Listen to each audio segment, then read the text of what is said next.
Hello, paid writers. This is Christy from PaidWrite, and welcome to another freelance writing tip. Today we're going to talk about what you make per hour, which I'm sure you're thinking, I don't get paid per hour, so, what difference does that make? But it makes a huge difference on your income, especially being self-employed. This is the actual blog post on the PaidWrite blog. You're welcome to visit it. You can see the URL right up here, and I'll leave that link down in the comments. But here's why it matters. Let's say that you're making $40 for each 400 word article you're writing for a website. Each of those is taking you maybe an hour and a half to 2 hours at the most. So even if the number of those articles you're writing is limited, let's say you're only assigned, 2 or 3 a week, that's still nearly $20 an hour. Now let's say that you have another client where you're writing, 750 or more words, and it's highly researched and they're long articles, and you're getting paid, let's say, $50 each for those.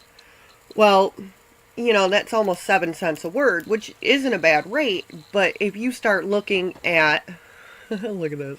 I don't care about my color scheme. Not at the moment. But, since these are taking you longer, if you start keeping track and find that it's taking you, 4 to 6 hours to write these and research them, and then you have an editor that sends them back to you with an hour of edits, and we need this fact checked, and all that, and you start, keeping track of it, and they're taking you up to 6 hours with all of your editing, you're now making like $7 an hour. So you're making less than minimum wage by the time everything is said and done. So what you're going to want to do is keep track of not so much how many hours you're working per week, but how long these actual client projects are taking you. So if you have one client that, it's a certain word count, you do so many of them a week, you're going to want to keep track of about how long it takes you to produce each one of those articles so that you can figure out about how much you're making. Man, I really don't care about the color scheme right now. Thank you. But you want to keep track of how much, how long they're taking you so that you can take, those hours and divide it by what you're making for the article. Because you could be writing, short, itty-bitty little, off the top of your head blog posts and be making bank per hour. But, you start taking on these bigger, longer, 1,500 listicles, and when they're taking you longer, you're cutting down on how much you can make an hour. Now, granted, for freelancers, what you make an hour doesn't count for every hour. Not every hour is billable. You're going to be doing marketing, you're going to be doing social media scheduling, you're going to be doing, your own blog posts. These aren't things that you're getting paid from a client to go ahead and work these hours.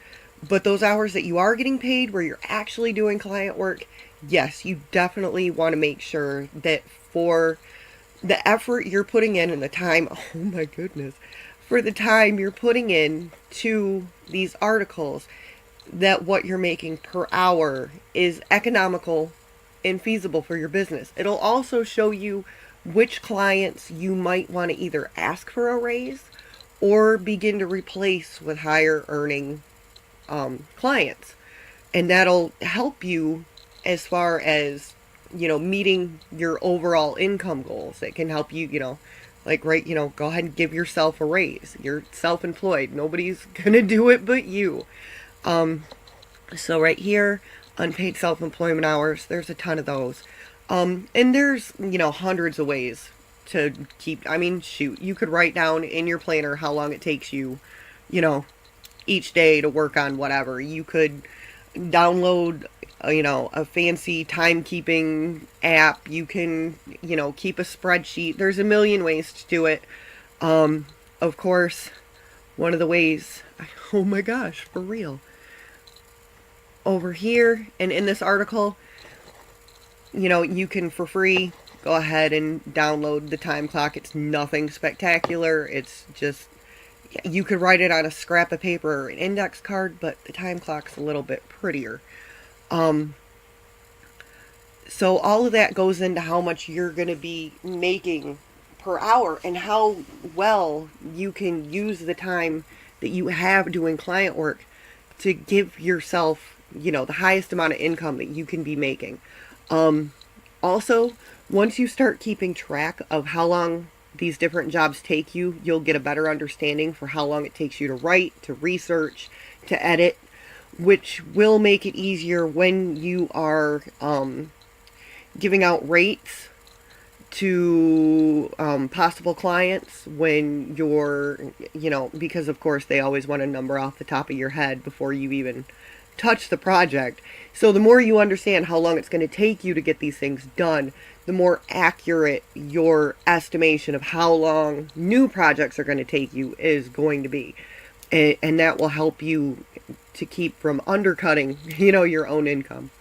Oh my, is my color scheme that bad? Like this. So basically that's why your hourly rate matters when you're a freelancer. I know it doesn't seem that way. You're like, I'm not 9 to 5, I'm not hourly anymore. What difference does that make to me? But, if you're tracking how long things are taking you to get them done, that's where it makes a difference. Like I said, between, these two examples for what you could be, here we have a 400 plus word article for $40. You're making $20 an hour.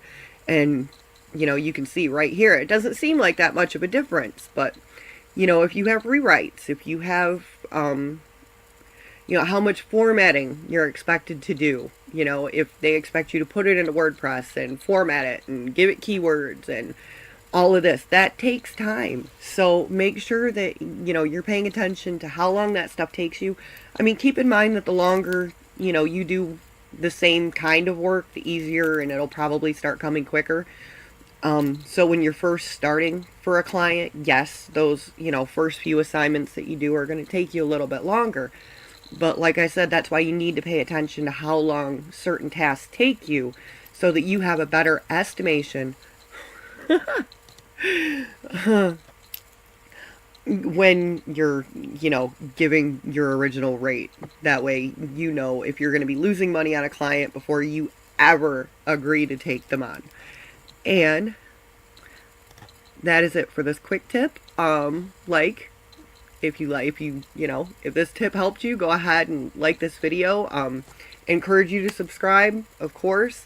Matter of fact, visit me over on the website. There are a ton of markets over there for freelance writers that will get you pitching like crazy. Or if you're looking to set up your business, oh my gosh, got everything you need over there. I will walk you through step by step.